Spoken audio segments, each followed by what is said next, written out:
Bismillahirrahmanirrahim. Alhamdulillahirabbil alamin wassalatu wassalamu ala asyrofil mursalin sayyidina Maulana Muhammadin wa ala alihi wa sahbihi asma'in amma ba'du. Sedanten kasepuhan pondok pesantren Hajen ingkang kula hormati, wonten Gus Zaki, wonten Pak Yasir, wonten sedanten ingkang kula hormati, Gus Rozak, Mas Nadif sedanten ingkang kula hormati.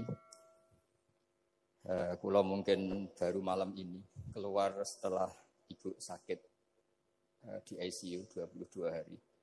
Tapi saya memang di rumah sakit tiap malam tuh pulang untuk ngajar pondok saya. Karena saya ngajar Syariatullah Al-Khalidah karangan Sayyid Muhammad.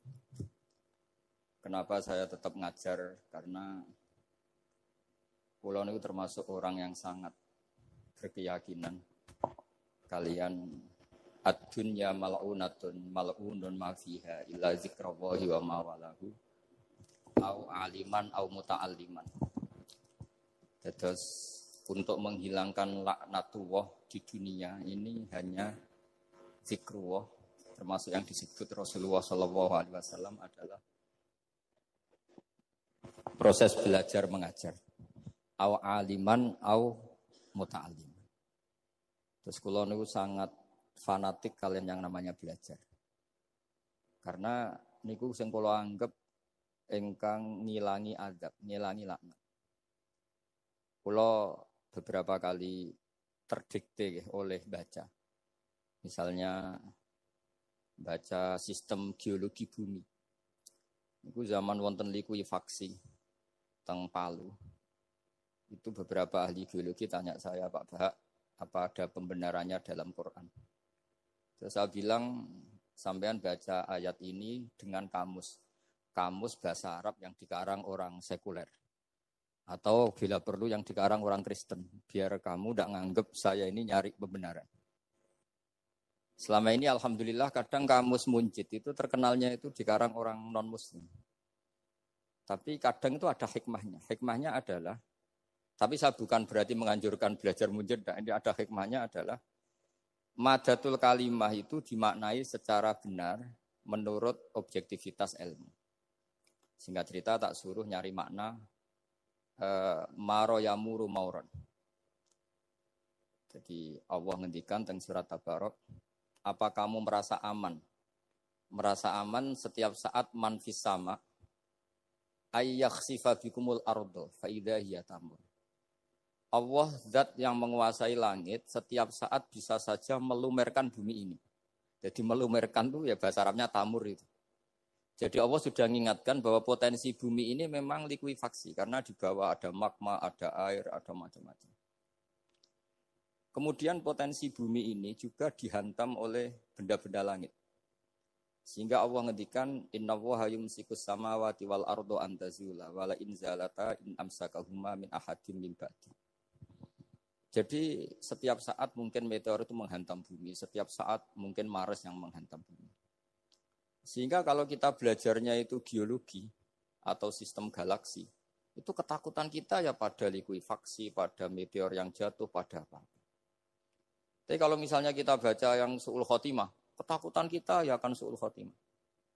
Tapi terus kalau lihat berita TV corona, ya takutnya akan corona.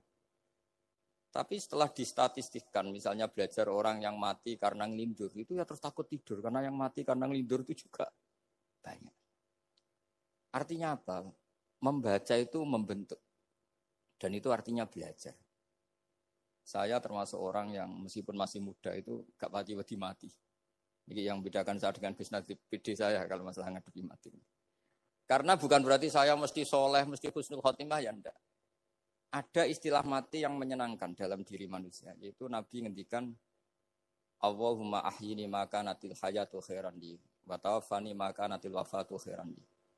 Sebagian doa Allahumma ij'alil hayata ziyadatan li fi kulli khairin wal mauta rahatan li min kulli syarrin. Jadi mati itu akhir dari maksiat saya atau akhir dari potensi maksiat saya. Sehingga kata Sohibul Hikam, kamu harus percaya diri bisa selamanya tidak maksiat lagi. Orang kan tanya, masa manusia tidak bisa maksiat lagi? Ya bisa saja kamu pas taat terus mati, berarti sudah tidak bisa maksiat. Jadi ulama itu melihat mati itu akhir dari segala maksiat atau potensi maksiat. di sini hebatnya lagi-lagi GNU. Wong fasik gendo kayak apa kalau mati saya nggih.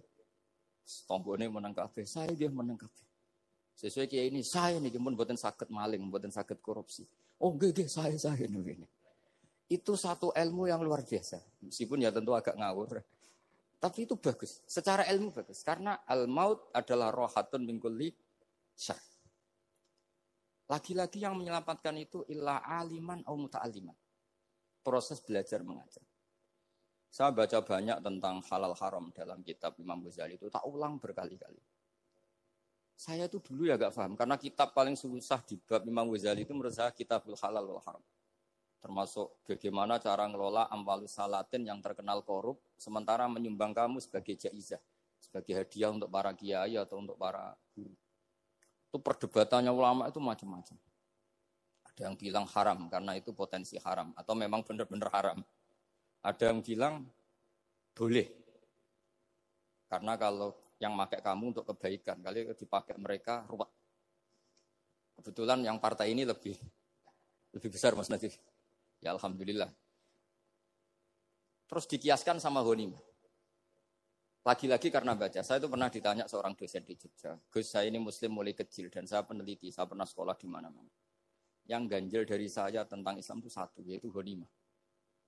Kok kayak Islam tuh rampok gitu ya, perang sudah, orang kafir tuh kalah, hartanya diambil, gini-gini. Ya ghanimah.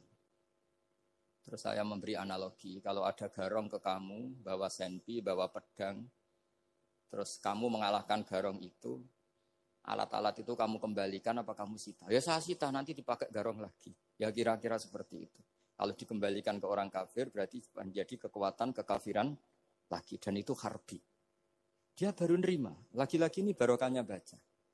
Makanya saya diminta sama sini, ya saya tentu faktor hormat. Karena bapak saya memang dulu ngaji sama Badullah. Mbah saya itu terkenal wali, yang bapaknya bapak. Itu kalau kesini nyifati Badullah satu. Nur isido mondok gini, itu enggak apa-apa. Pondok elek lah, kiaimu wali. Zaman itu bapak itu di kamar kursi ya masih ada kakinya. Saya dulu sering dijak ke sini sama bapak. Jadi mbah saya itu terkenal wali dulu. Jadi mbah saya itu tirakat terus sampai kapundhut itu poso terus. Kebetulan cucunya agak niru. Saya tidak niru itu karena itu Gus Zaki. Memang disuruh tidak niru. Kata mbah saya, kira usah tirakat, terus tak tirakati aku. Gitu. Jadi saya, Mbah Mun juga gitu. Kowe haram tirakat, terus tak tirakati aku. Saya senang sekali. Tapi tua-tua kok mikir putu. Nah, terus nirakati putuku sopo. Jadi mulai jadi kiai betul Mas Nadif, saya ini sudah mulai mikir putu. Karena saya ini termasuk orang yang kecelok alim yang enggak banyak orang menghormati karena sudah diramal sama mbah-mbah. Di dulu mbah saya Mbah Nur Sam itu kakak saya itu SMP SMA, kakak saya yang kedua juga SMP SMA. Mbah saya itu